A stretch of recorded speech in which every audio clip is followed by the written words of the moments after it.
사무엘상 9장 1절로 17절 말씀 한 절씩 교독하고 마지막 절은 함께 읽겠습니다. 제가 먼저 읽습니다. 베냐민 지파에 기스라 이름하는 유력한 사람이 있으니 그는 아비엘의 아들이요 수롤의 손자요 베고랏의 증손이요 아비야의 현손이며 베냐민 사람이더라. 기스에게 아들이 있으니 그의 이름은 사울이요 준수한 소년이라. 이스라엘 자손 중에 그보다 더 준수한 자가 없고 키는 모든 백성보다 어깨 이만큼 더 컸더라. 사울의 아버지 기스가 암나귀를 잃고 그의 아들 사울에게 이르되 너는 일어나 한 사환을 데리고 가서 암나귀들을 찾으라 하매 그가 에브라임 산지와 살리사 땅으로 두루 다녀 보았으나 찾지 못하고 사할림 땅으로 두루 다녀 보았으나 그곳에는 없었고 베냐민 사람의 땅으로 두루 다녀 보았으나 찾지 못하니라. 그들이 숲 땅에 이른 때에 사울이 함께 가던 사환에게 이르되 돌아가자. 내 아버지께서 암나귀 생각은 고사하고 우리를 위하여 걱정하실까 두려워하노라 하니 그가 대답하되 보소서 이 성읍에 하나님의 사람이 있는데 존경을 받는 사람이라. 그가 말한 것은 반드시 다 응하나니 그리로 가사이다. 그가 혹 우리가 갈 길을 가르쳐 줄까 하나이다 하는지라. 사울이 그의 사환에게 이르되 우리가 가면 그 사람에게 무엇을 드리겠느냐? 우리 주머니에 먹을 것이 다하였으니 하나님의 사람에게 드릴 예물이 없도다. 무엇이 있느냐 하니 사환이 사울에게 다시 대답하여 이르되 보소서 내 손에 은 한 세겔의 4분의 1이 있으니 하나님이 사람에게 드려 우리 길을 가르쳐 달라 하겠나이다 하더라. 옛적 이스라엘에 사람이 하나님께 가서 물으려 하면 말하기를 선견자에게로 가자 하였으니 지금 선지자라 하는 자를 옛적에는 선견자라 일컬었더라. 사울이 그의 사환에게 이르되 내 말이 옳다 가자 하고 그들이 하나님의 사람이 있는 성읍으로 가니라. 그들이 성읍을 향한 비탈길로 올라가다가 물 기르러 나오는 소녀들을 만나 그들에게 묻되 선견자가 여기 있느냐 하니 그들이 대답하여 이르되 있나이다. 보소서 그가 당신보다 앞서갔으니 빨리 가소서. 백성이 오늘 산당에서 제사를 드리므로 그가 오늘 성읍에 들어오셨나이다. 당신들이 성읍으로 들어가면 그가 먹으러 산당에 올라가기 전에 곧 만나리이다. 그가 오기 전에는 백성이 먹지 아니하나니 이는 그가 제물을 축사한 후에야 청함을 받은 자가 먹음이니이다. 그러므로 지금 올라가서서 곧 그를 만나리이다 하는지라. 그들이 성읍으로 올라가서 그리로 들어갈 때 사무엘이 마침 산당으로 올라가려고 마주 나오더라. 사울이 오기 전날에 여호와께서 사무엘에게 알게 하여 이르시되 내일 이맘때 내가 베냐민 땅에서 한 사람을 내게로 보내리니 너는 그에게 기름을 부어 내 백성 이스라엘의 지도자로 삼으라. 그가 내 백성을 블레셋 사람들의 손에서 구원하리라. 내 백성의 부르짖음이 내게 상달되었으므로 내가 그들을 돌보아노라 하셨더니 함께 하겠습니다. 사무엘이 사울을 볼 때 여호와께서 그에게 이르시되 보라 이는 내가 내게 말한 사람이니 이가 내 백성을 다스리리라 하시니라. 아멘. 베냐민 지파에 기스라는 사람이 있었습니다. 어느 날 기스가 소유하고 있던 상당수의 암나귀들이 사라져 버립니다. 그는 자신의 아들 사울에게 종과 함께 가서 두루 다니며 암나귀들을 찾아보라고 합니다. 아버지의 말씀에 사울이 순종합니다. 그럼에도 불구하고 암나귀들을 찾지 못하겠는 겁니다. 이에 사울이 종에게 이야기합니다. 이제는 돌아가야겠다. 아버지가 이제는 암나귀들이 아니라 우리 걱정을 하겠다. 빨리 돌아가자. 그랬더니 종이 이렇게 대답을 하는 거예요. 주인님, 돌아가기 전에 이 성읍에 거처를 두고 머무는 하나님의 사람을 좀 만나봤으면 좋겠습니다. 그가 하는 말은 틀림없다고 하니 암나귀들이 어디에 있는지 그분에게 좀 물어봤으면 좋겠습니다. 이렇게 얘기를 하거든요. 여기에서 말하는 것이 틀림이 없는 존경받는 하나님의 사람이 누굴까요? 사무엘상 3장 19절을 보면 하나님이 사무엘과 함께 하심으로 그가 하는 말이 하나도 땅에 떨어지지 않았습니다. 허언이 하나도 없었죠. 그렇기 때문에 오늘 본문에서 하나도 틀림이 없는 모든 말씀이 응하는 하나님의 사람은 사무엘이라는 거예요. 즉 사울과 그의 종이 사무엘을 만나러 올라갑니다. 그런데 그 뒤의 내용을 나누기 전에 우리가 한번 생각해 봐야 되는 것이 있습니다. 저희는 이 내용을 익히 알고 있기 때문에, 그리고 오늘 본문의 결론을 이미 알고 있는 상태이기 때문에 오늘 본문을 아무런 의심 없이 어려움 없이 읽어 나가거든요. 그런데 오늘 본문의 내용을 알지 못하는 이가 처음으로 이 말씀을 심각하게 읽는다고, 그것도 사무엘상 처음부터 지금까지 읽어오고 있다라고 한번 생각을 해보십시오. 그러면 고개를 갸웃거릴 수밖에는 없습니다. 지난주에 나눴던 말씀 기억나십니까? 이스라엘 사람들이 사무엘에게 와서 블레셋처럼 왕을 세워달라고 합니다. 세상의 방법으로는 세상을 못 이기는데 세상의 방법으로 살겠다는 거예요.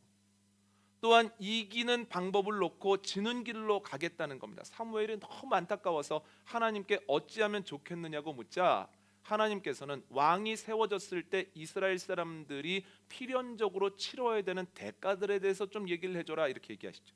사무엘이 잘 설명합니다. 그런데도 이스라엘 사람들이 막무가내였다는 거예요. 이에 하나님께서 이스라엘 사람들에게 왕을 세워줘라, 이렇게 말씀하시죠. 그러면서 사무엘상 8장이 끝나거든요. 그러면 사무엘상 9장은 어떤 내용으로 시작이 되어야 합니까? 하나님께서 명령하셨기 때문에 사무엘이 사람을 찾아서 결국 그에게 기름을 부어 그를 왕으로 세우는 내용이 이어지는 것이 맞는데, 전혀 생각하지 못했던 내용으로 사무엘상 9장이 시작된다는 거예요. 한 번도 들어본 적이 없는 이름 기스가 등장을 하고, 그가 암나기를 잃어버렸다라고 하는, 우리가 관심 없어하는, 물어보지도 않은 사건이 일어나며, 또한 그 암나기들을 찾으려고 그의 아들이 노력했으나 찾을 수 없었다라고 하는 이야기가 나오고 있다라고 하는 거죠. 읽다가 이게 무슨 관련이 있어? 왜 갑자기 딴소리가 나와? 하기가 쉽거든요. 그런데 놀랍게도 오늘 본문을 읽어 나가다가 깨닫게 되는 사건이 있습니다. 아하, 지난주 본문과 오늘 본문이 무관하지 않구나. 하나님께서 사무엘에게 왕을 세우라고 명령하신 것과 암나기들을 잃어버리고 찾으려고 돌아다니는 그 사건이 무관해 보이지만 무관하지 않구나, 연결되어 있구나라고 하는 것을 깨닫게 된다는 거예요. 여러분, 아무리 생각해도 관련이 없고 연관이 없었는데 지나고 보니 이 사건과 이 사건이 연관이 있다고 하는 것을 깨닫게 되는 것. 암나기를 잃어버렸기 때문에, 그리고 찾지 못했기 때문에 사울이 왕으로서 기름을 부음받기 위해 사무엘을 만나게 되었다고 하는 것이 얼마나 놀라운 일입니까? 그런데 우리가 처음에는 관련이 없는 줄 알았는데 시간이 가면서 밀접한 관련이 있다고 하는 것을 느끼는 일들은 성경에 반복적으로 나온다는 거예요. 그 중에 하나가 홍해 사건입니다. 이스라엘 사람들이 홍해 앞에 서게 되었는데 뒤에서 애굽의 병사들이 병거를 이끌고 쫓아옵니다.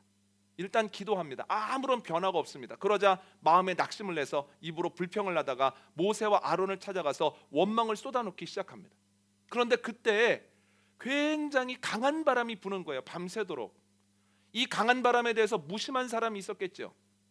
아니면 이렇게 문제를 만나 마음이 어려운데 심란하게 바람까지 불어 하면서 투덜대는 사람이 있었을 거고, 아니면 바람도 우리가 가나안으로 향하는 것을 원치 않나 봐, 그러니 우리 앞에서 바람이 불어서 우리를 뒤로 밀어내지 하면서 다소 어려운 상황 속에서 강한 감성적 해석을 하는 사람도 있었을 겁니다. 그러나 분명한 것은 홍해라고 하는 문제와 밤새 부는 바람 사이에는 큰 관련성이 없어 보인다는 거예요. 그런데 참 놀랍게도 나중에 보니 두 가지, 바람과 홍해가 긴밀히 연결이 되어 있더라는 거예요. 왜냐하면 하나님께서 그 바람을 통해서 홍해에 길을 내셨기 때문입니다. 참 놀라운 일 아닙니까? 그런데 주님은 지금도 동일하게 일하신다는 거예요. 놀라운 방법으로 일하심으로 우리가 예상하지 못하는 방법으로 주님이 풀어가시고 빚어가시고 만들어가시죠. 그래서 하나님의 때가 되어졌을 때, 어허, 이게 이렇게 연결이 되어 있었어? 이 사람이 이렇게 연결되어 있는 거야? 이 때를 위함이었어? 이 일을 위함이었구나 라고 하는 것을 놀람으로 고백하게 될 때가 온다라고 하는 거예요. 이것을 반복적으로 경험하면 문제를 만나도, 문제 앞에서 내 생각에 해결점이 보이지 않아도 낙심하지 아니하고 하나님은 어떻게 일하실까 기대하게 된다는 거예요. 여러분, 신앙생활하면서 하나님의 일하시는 것을 온전하게 경험하고 그것도 반복적으로 경험하며 살아가는 저와 여러분 되시기를 원합니다. 그래야 신앙생활하는 것이 재미도 나고 신도 나고, 그리고 문제를 만났을 때 주님 안에서의 평안을 누린다는 거예요. 그런데 오늘 본문을 보면 하나님이 놀랍게 일하심으로 하나님께서 일하시는 것이 명확하게 보이기까지 나타나는 현상이 있는데 그것이 바로 우연의 반복입니다. 우연한 일들이 계속 일어나는 거예요. 여러분, 사울이 나귀를 찾으러 돌아다니는 사건과 그가 기름 부음을 받아 왕이 되는 사건이 연결되는 과정을 한번 생각해 보시기 바랍니다. 사울이 암나귀들을 찾다가 사울의 거처가 있는 라마로 오게 되거든요. 그런데 라마에 사무엘의 거처가 있다고 해서 사무엘이 라마에 있다는 건 아닙니다. 왜냐하면 사무엘상 7장 뒷부분을 보면 사무엘은 라마에 거처를 두고 있지만 필요에 따라서 베델, 길갈, 미스바를 계속 순회했기 때문입니다. 즉 거처는 라마에 있지만 라마에 없을 가능성이 훨씬 더 많다는 거예요. 그들이 라마에 갔을 때 사무엘이 있었을까요? 한번 읽어볼까요? 오늘 보면 12절입니다. 시작. 그들이 대답하여 이르되 있나이다. 보소서 그가 당신보다 앞서 갔으니 빨리 가소서. 백성이 오늘 산당에서 제사를 드리므로 그가 오늘 성읍에 들어오셨나이다. 아멘. 사무엘은 어제까지 다른 곳에 있었습니다. 그런데 오늘 제사를 드리기 위해서 라마에 오게 되었다라고 하는 거예요. 이 말은 사울이 하루만 먼저 왔거나 제사 드리는 날이 하루만 뒤였더라도 사울과 사무엘이 만날 수 없었다는 거예요. 왜냐하면 오늘 본문을 잘 읽어보면 사울과 그의 종이 가지고 있었던 먹을 것이 다 소진됐거든요. 그러니까 오늘 만나서 오늘 뭔가 해결하지 않으면 그들은 먹거리가 없어서라도 돌아갈 수밖에 없는 겁니다. 그런데 딱 그날 사무엘이 왔고 사울과 그의 종이 도착해서 만나게 되었다는 거예요. 마침 만났죠. 여러분, 이런 우연이 있습니까? 그런데 오늘 본문을 보면 또 다른 우연이 하나 있더라는 거예요. 오늘 보면 14절 한번 읽어볼까요? 시작. 그들이 성읍으로 올라가서 그리로 들어갈 때 사무엘이 마침 산당으로 올라가려고 마주 나오더라. 아멘. 사울과 그의 종이 하나님의 사람을 만나러 올라갑니다. 그런데 마침 사무엘도 제사를 드리러 나오다가 만났다라고 하는 거예요. 여러분, 한치 오차 없이 두 일행이 만나서 사무엘이 사울에게 기름을 부었다라고 하는 거죠. 이런 우연이 있습니까? 참 공교롭지 않습니까? 그런데 오늘 보면 15절과 16절을 읽어보면 이것은 우연이 아니라는 거예요. 하나님께서 그 전날에 사무엘에게 이런 말씀하셨습니다. 사무엘아, 내일 이맘때쯤에 내가 베냐민 사람 하나를 너한테 보낼 텐데 내가 생각하고 있는 왕으로 점 찍어 놓은 사람이다. 그를 만나거든 그에게 기름을 부어서 왕으로 삼아라 라고 말씀하시고 말씀하신 그대로 사울이 그 시간에 사무엘 앞에 나타났다라고 하는 거예요. 여러분, 오늘 본문은 하나님을 알지 못하는 사람이 믿음 없이 보면 이건 마침 일어난 일이고 우연입니다. 그러나 믿음의 사람들이 하나님 안에서 오늘 본문을 해석하면 이 일은 마침 일어난 일이 아니라 맞춤이고 우연이 아니라 하나님의 섭리라는 거예요. 여러분은 오늘 본문을 볼 때 어떻게 해석이 되십니까? 마침 일어난 일이네, 우연히 일어난 일이야 라고 생각이 되십니까? 아니면 하나님의 맞춤 은혜네, 하나님의 섭리는 놀랍네 라고 해석을 하게 되십니까? 이러한 일이 또 출애굽기에도 나오거든요. 한번 읽어볼까요? 출애굽기 4장 27절 함께 읽습니다. 시작. 여호와께서 아론에게 이르시되 광야에 가서 모세를 맞으라 하시매 그가 가서 하나님의 산에서 모세를 만나 그에게 입맞추니. 아멘. 하나님께서 떨기나무를 통해서 모세를 부르시죠. 그를 애굽으로 보내십니다. 그리고 잠시 뒤에 하나님께서 아론을 만나시고 아론에게 광야로 나가봐라, 그래서 모세를 만나라 이렇게 말씀하시죠. 그래서 애굽으로 가던 모세와 광야로 나가던 아론이 만났다라고 하는 것이 저희가 읽은 출애굽기 4장 27절이거든요. 그런데 이 구절은 생각하면 생각할수록 묵상하면 묵상할수록 참 이상한 일이에요. 여러분, 모세에게 애굽으로 가서 아론을 만나라라고 얘기를 하는데 애굽이 마을입니까? 아니라는 거예요. 큰 나라라는 거예요. 여러분, 한국에 가서 누구를 만나라, 예전에 어떤 프로그램을 보면 알래스카에 가서 누군가를 만나라 뭐 이랬잖아요. 그게 쉬운 일입니까? 있는지 없는지도 모르고 어디에 가서 만나야 되는지도 모르지 않습니까? 그런데 하나님께서 그렇게 말씀하셨을 때 모세가 순종하더라는 거예요. 아론은 어떻습니까? 광야로 나가라고 하는데 광야는 어떤 지점이 아닙니다.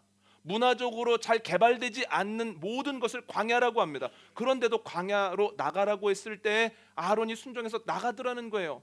그런데 놀랍게도 하나님의 명령을 받은 두 사람이 마침 그 시간에 그 길로 가서 만나더라는 거예요. 여러분, 놀라운 일이죠. 그런데 믿음의 눈으로 보면 이것은 마침 만난 것이 아니라 맞춤이고, 또한 우연히 일어난 일이 아니라 하나님의 섭리라는 거예요. 신약에도 이러한 일이 일어납니다. 사도행전 8장 26절 한번 읽어볼까요? 시작. 주의 사자가 빌립에게 말하여 이르되 일어나서 남쪽으로 향하여 예루살렘에서 가사로 내려가는 길까지 가라 하니 그 길은 광야라. 아멘. 스데반의 순교를 시작으로 예루살렘 교회, 초대교회가 박해를 받습니다. 초대교회 사람들이 여기저기 흩어져서 복음을 전하기 시작하는데 7 집사 중에 하나였던 빌립은 사마리아로 갑니다. 복음을 전했을 때 온 성이 복음으로 인하여 기뻐하기 시작합니다. 나중에는 몰려드는 사람을 감당할 수 없어서 베드로와 요한이 가서 지원을 했다는 거예요. 한참 재미있게 목회를 하는데 주의 사자가 빌립에게 와서 명령을 합니다. 이제는 사마리아 성을 떠나서 예루살렘에서 가사로 내려가는 길로 가봐라.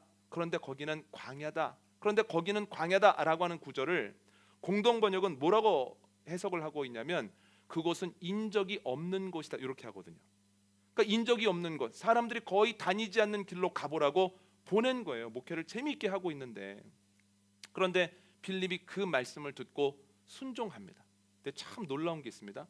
빌립이 말씀에 순종하여 그 길로 내려갔을 때 마침 여왕의 명을 받아서 예루살렘에 왔던 외교 사절이었던 에디오피아의 간다게가 자신의 고향으로 돌아가는 길이었어요. 거기서 딱 만납니다.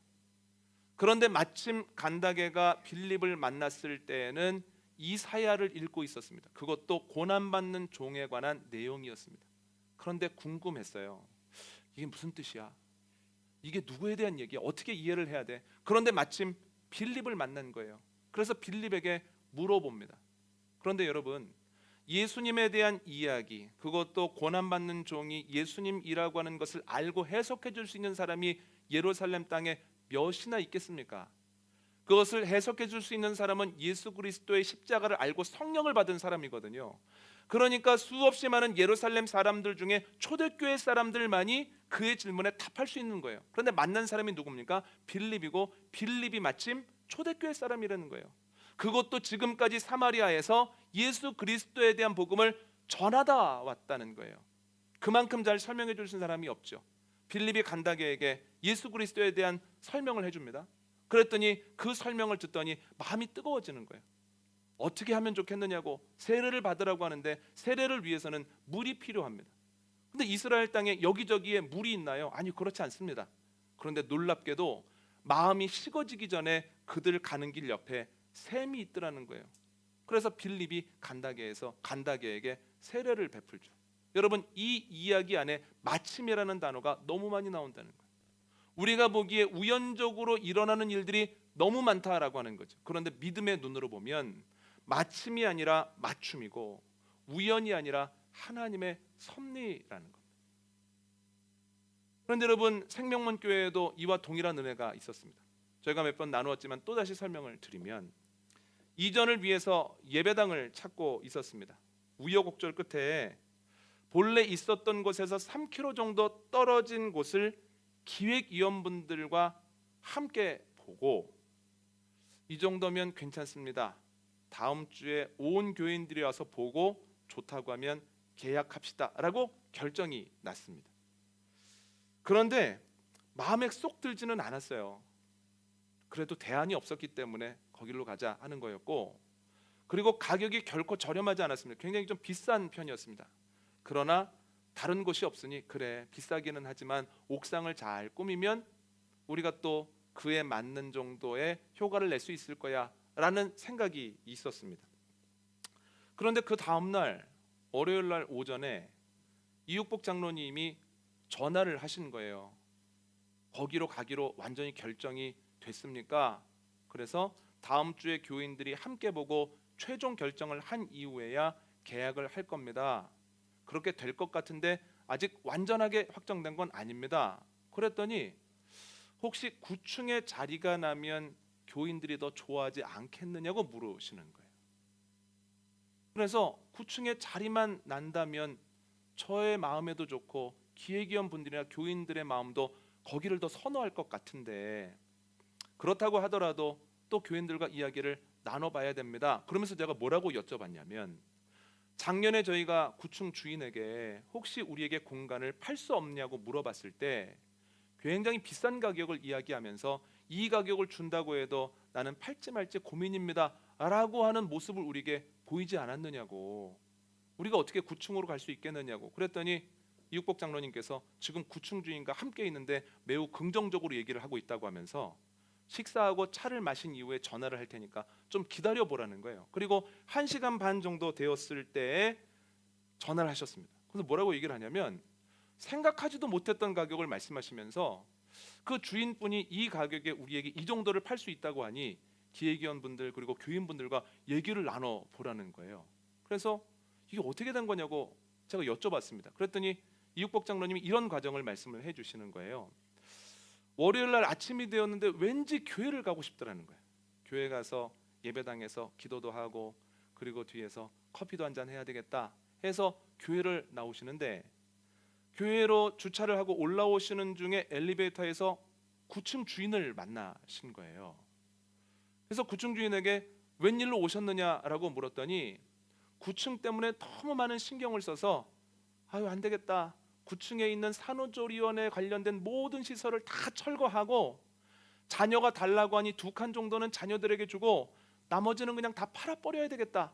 그런데 철거가 시작되는 날이 수요일이에요. 그래서 월요일 날 오셔서 수요일 날 철거가 시작됩니다. 한 2주 정도는 굉장히 시끄럽고 분진이 나니 좀 이해해 주십시오 라고 하는 공지 상황을 붙이러 주인이 오신 거예요. 그런데 나중에 알고 보니 그 9층 주인분이 이 현타워 관리단 회장을 맡고 계신 거예요. 그래서 그 정도 일은 그냥 소장님이나 과장님들한테 전화를 해서 이런저런 공문 좀 붙여줘요. 그러면 붙여주시고 그렇게 일을 처리하셨거든요. 그런데 웬일인지 그날은 본인이 붙이고 싶더라는 거예요. 그래서 본인이 붙이는 중에 이육복 장로님을 만난 겁니다. 그래서 두 분이 식사를 하시고 차를 드시면서 이제 소위 협상을 시작하시는데, 이육복 장로님이 아주 낮은 가격을 부르셨다는 거예요. 그래, 이렇게 낮은 가격을 부르면 그때 주인이 얘기했던 가격과 어느 정도 선 안에서 협의가 되겠지. 그래서 우리 교회가 사정상 이 정도 가격에 샀으면 좋겠습니다. 그랬더니 주인분이 그렇게 하시죠. 그래서 이육복 장로님이 그 자리에서 제일 깜짝 놀랐다는 거예요. 아니 이게 웬일이야? 해가지고 나중에 사정을 들어보니 그 만남 이전 3일 전에 9층 주인분하고 아내분이 이런 얘기를 했다는 거예요. 여보, 작년에 교회가 팔라고 했을 때 그냥 팔아버릴 걸 그랬나 봐. 아, 내가 9층 때문에 내가 너무 힘들고 어렵네. 그 얘기를 나눴는데 이육복 장로님을 만나고 이육복 장로님이 그 가격을 주시면 참 좋겠습니다. 그랬을 때 마음속에 이건 교회 건가 보다. 교회에 안 주면 내가 또 고생을 할지도 모르겠다라는 마음이 들어서 그냥 그렇게 하시라고 이렇게 얘기를 했다는 거예요. 여러분 얼마나 놀랐는지. 그래서 그날 기획위원분들한테 연락을 드려서 저녁에 함께 보고, 그 다음날 교인분들과 연락을 해서 교인들과 함께 보고 모두 좋다고 하는 그 마음이 모여서 그 다음날 계약을 하게 됐다는 거예요. 얼마나 많은 우연들이 있었는지 모릅니다. 사람의 눈으로 보기에는 우연한 일이고 마침 일어난 일입니다. 그러나 믿음의 눈으로 보면 아, 이건 우연이 아니구나. 기도한 사람들에게 하나님이 주시는 섭리고, 또한 마침 일어난 일이 아니라 맞춤 은혜구나라고 하는 것을 고백할 수밖에는 없다는 거죠. 여러분, 지금 우리에게도 맞춤 은혜가 계속 있는 줄 믿습니다. 우리 자녀들에게도 하나님의 섭리가 끊이지 않게 되어질 줄 믿습니다. 우리의 눈으로 보기에는 우연인 것 같고 그냥 일어나는 일인 것 같아도 하나님께는 의미 없이 행하시는 일이 하나도 없다는 거예요. 하나님의 때가 되어지면 아, 이 때를 위함이었구나, 이것을 위함이었구나, 이렇게 연결되는구나 라고 하는 것을 우리가 반드시 고백하게 된다는 겁니다. 여러분, 마침이 아니라 맞춤이며 우연이 아니라 섭리라고 하는 것을 믿음으로 나아가는 은혜가 저와 여러분에게 넘치게 되기를 원합니다. 이 믿음이 있으면 어려움이 있을 때도 남다른 해석을 할 수 있습니다. 아니요, 이 믿음을 가지기 위해서 노력해야 하고, 이 믿음을 가지고 있는 자들처럼 어려움을 만났을 때 기계적으로라도 놀라운 해석을 해내야 된다는 거예요. 그래서 우리는 오늘은 믿음이 있는 사람들의 놀라운 해석에 대해서 두 가지를 나눠볼 텐데, 첫 번째는 뭐냐면 문제가 생겼을 때 이렇게 해석해야 됩니다. 문제가 생긴 것이 아니라 역사가 시작됐구나, 이렇게 해석을 해야 된다는 거예요. 기스의 집에서 암나귀들이 사라진 것, 사울이 그의 종과 돌아다니면서 찾으려고 했으나 찾지 못한 것, 문제입니까 아닙니까? 문제입니까 아닙니까? 문제라는 거예요. 작은 문제입니까 큰 문제입니까? 큰 문제라는 거예요. 왜냐하면 암나귀가 순나귀들보다는 훨씬 더 값어치가 높습니다. 그리고 한 마리가 사라진 것이 아니라 많이 사라졌기 때문에 유력한 사람, 넉넉한 사람 기스도 그것을 눈 감지 못하고 아들과 종을 보내면서까지도 찾으라고 했다는 거예요. 그 양이 적지 않기 때문에 사울도 자기의 먹을거리가 다 떨어질 때까지 이리저리 두루 다니면서 찾으려고 노력했다라고 하는 거예요. 큰 문제가 발생했습니다. 큰 문제가 해결되지 않습니다. 그러나 여러분, 나귀를 잃어버렸다, 나귀가 찾아지지 않는다 라고 하는 것만 보면 문제지만, 그 나귀 사건 앞과 뒤를 보면 이건 단순히 문제가 아니라 하나님의 역사가 시작된 거라는 거예요. 여러분, 나귀 사건 전에 어떤 일이 있었습니까? 하나님께서 사무엘을 통해서 기름 부어서 왕을 세우라고 명령하셨죠. 그리고 나귀 사건 뒤에 어떤 일이 일어났습니까? 사무엘을 통해서 하나님이 사울에게 기름을 부으심으로 그를 왕으로 세우셨다는 거예요.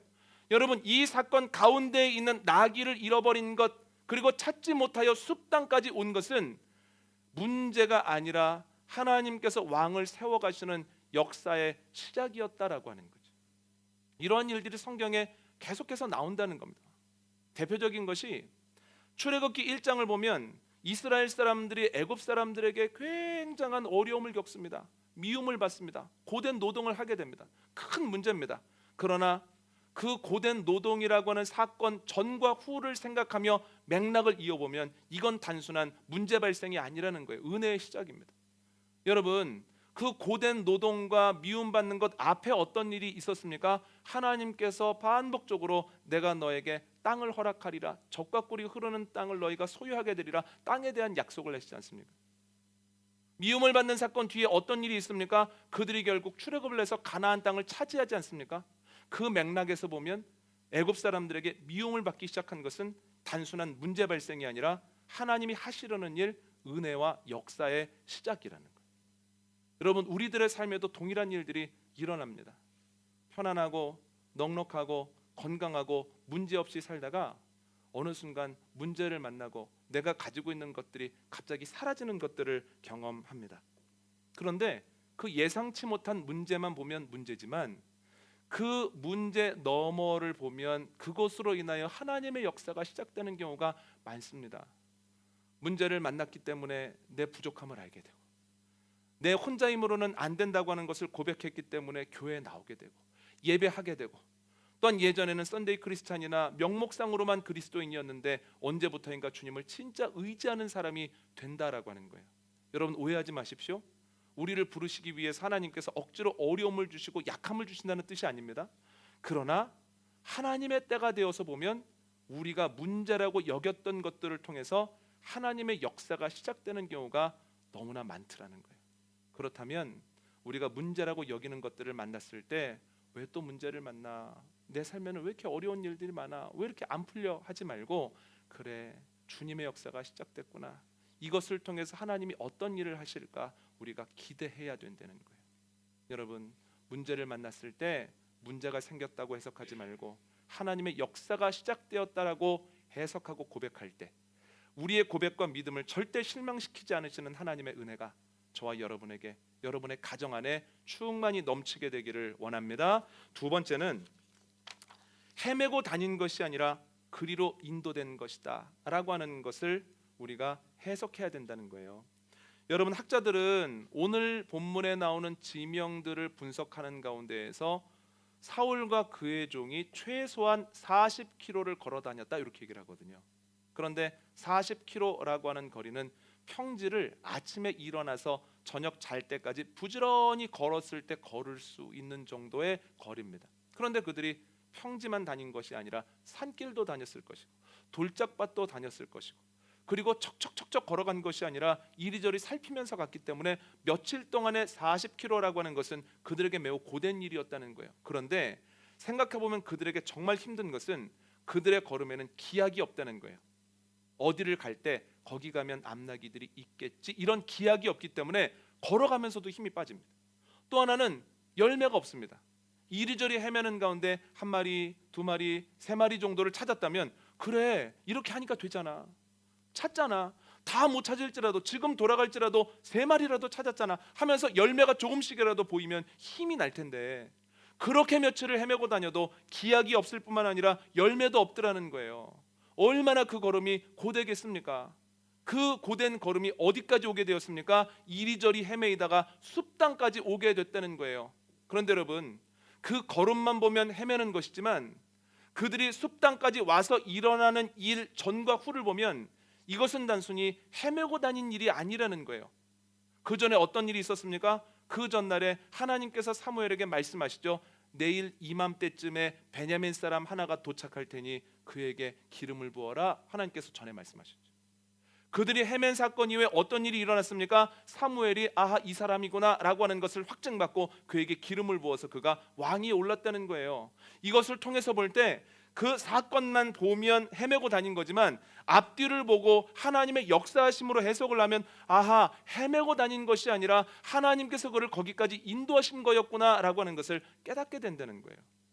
여러분 우리가 인생을 살아가면서 기약 없이 무엇인가를 할 때도 있고 내가 무엇인가를 위해 열심히 노력했는데 가족을 위해서, 자녀를 위해서, 교회를 위해서, 여러 관계를 위해서 노력을 했는데 열매가 없는 경우도 정말 많습니다. 그러면 야, 나는 뭐 이렇게 헤매고 다니나? 내가 하는 것마다 왜 이렇게 안 될까?